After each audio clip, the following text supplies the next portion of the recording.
ఏడో మాట చెప్పుతుండగా నీ ఆత్మని ప్రభావ అయ్యా మంత్రులు పంపించండి. ఏవో ప్రభావ పరిశుద్ధ ఆత్మ దేవుడా అయ్యా నా నోటికి మీరు సహాయం చేయమని పెట్టుకున్నాను. అదే ప్రభా కూడి వచ్చిన బిడ్డలందరినీ జ్ఞాపకం చేసుకుంటున్నాను.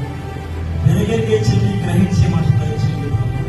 ఈ యొక్క సమయంలో ప్రభా నీ మాట చెప్పుతుండగా అయ్యా నీ ఆత్మ సహాయాన్ని ప్రభా నాకు అందించమని అయ్యా కూడి వచ్చిన బిడ్డలందరినీ ప్రభు వెనగలిగే చెల్లి గ్రహించే మనసు దయచేయండి. యేసుక్రీస్తు నామమున అడుగుచున్నాను తండ్రి, ఆమేన్. దేవునికి స్తోత్రం. హల్లెలూయా, హల్లెలూయా. అందరూ దేవుని నామానికి వందనాలండి. అలాగే అవకాశం ఇచ్చిన తండ్రి నా ప్రత్యేకమైన వందనాలు. అలాగే సంఘ పెద్దలకు ఇప్పుడు వచ్చిన సంఘస్థులకు కూడా నా ప్రత్యేకమైన వందనాలు తెలియజేస్తూ ఉన్నాను. దేవునికి స్తోత్రం. హల్లెలూయా, హల్లెలూయా అని మనం మీరు చెప్పాలన్న విషయం తెలుసు. మరి అది ఎక్కడి నుంచి అర్థమైందో మీరు ఎలాగని నాకు అర్థం చేసుకోవాలనుకుంటున్నాను. ఎందుకంటే మీకు ఒక వ్యక్తి చెప్తున్నాడు కానీ దేవుడు చెప్పిన మాట మటుకు వినడానికి లక్ష్య పెట్టరు. దేవుని స్తుతించుట మంచిదని ఉంటుంది. ఆ మంచిదేంటో మనం అర్థం చేసుకోవట్లేదు. మీరు చెప్పాలన్న విషయం నాకు తెలుసు. అయినా సరే నాకు చెప్పడం అలవాటు కనుక నేను ఖచ్చితంగా చెప్తాను. దేవునికి స్తోత్రం. హల్లెలూయా, హల్లెలూయా. యేసుక్రీస్తు ప్రభువుని చిరిపేస్తున్నప్పుడు ఇంచుమించుగా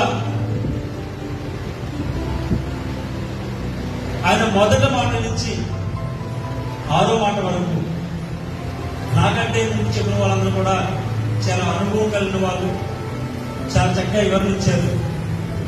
మరి నాకు టైం తక్కువ ఉంది, అయినప్పుడు కూడా నాకు ఉన్న టైంలోనే ముగించాలని ఆశపడుతున్నాను. యేసుక్రీస్తు ప్రభువుని సిలువేసినప్పటికీ అప్పటికే గొల్గొతా అనబడిన స్థలానికి తీసుకెళ్తున్నప్పుడు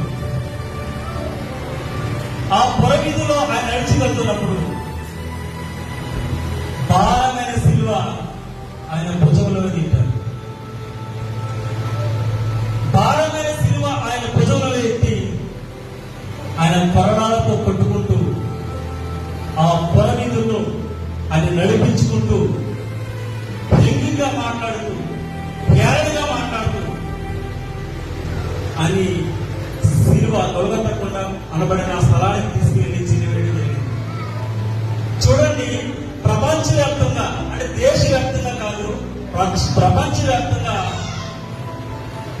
యేసుక్రీస్తు ప్రభువుని సిలువ వేసినప్పుడు ఈ 7 మాటలు చాలా ప్రాముఖ్యమైనవి కనుక ఏ సంఘంలో చూసినా ఏ గ్రామంలో చూసినా ఈ 7 మాటలు ఖచ్చితంగా చెప్పడం జరిగింది. దేవునికి స్తోత్రం. హల్లెలూయా. ఈ 7 మాటల్లో ఒక్కొక్కటిగా చెప్తున్నప్పుడు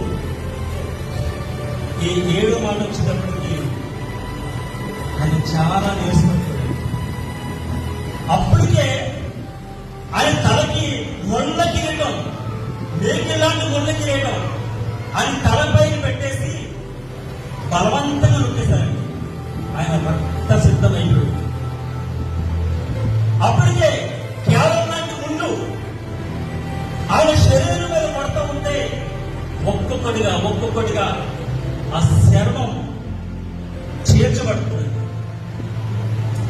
రక్త సిద్ధమైపోయింది. చెప్పాలంటే ఆయన కొన ఊపిరితో ఉన్నాడు.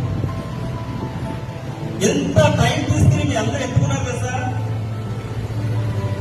దేవుడు యేసుక్రీస్తు ప్రభు నాకు ప్రతిగా ఆయన సిలువ వేయబడ్డాడని,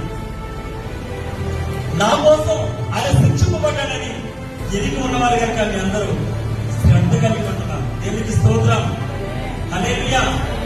భారమైన సిలువ మోసినప్పుడు ఆయన ముళ్ళ కిరీటం పెట్టి నొక్కేస్తున్నప్పుడు అని ఏం మాట్లాడలేదండి.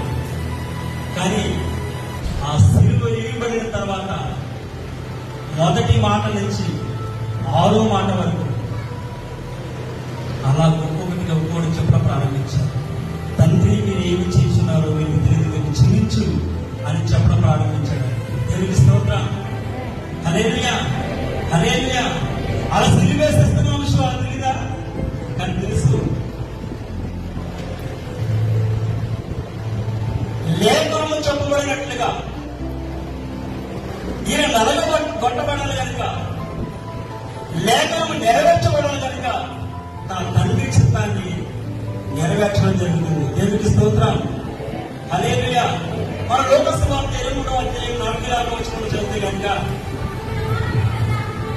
అప్పుడు రమారమి మధ్యాహ్నమైన అది మొదలుకొని 3 గంటల వరకు ఆ దేశమంతా గమనని చీకటి గమనింది. దేవునికి స్తోత్రం. హల్లెలూయా. రమి మధ్యాహ్నం 3 గంటల వరకు ఆ దేశమంతా చీకటి అయిపోయిందండి. తర్వాత సూర్యుడు అదృశ్యుడాయను, ధనునికి చీలిపోయిందండి. దేవునికి స్తోత్రం. హల్లెలూయా. ఒక గోడను పడగొట్టగలుగుతాం మనం. దేవుని యొక్క శక్తి చూడండి. ఈయన ఎప్పుడైతే సిలువ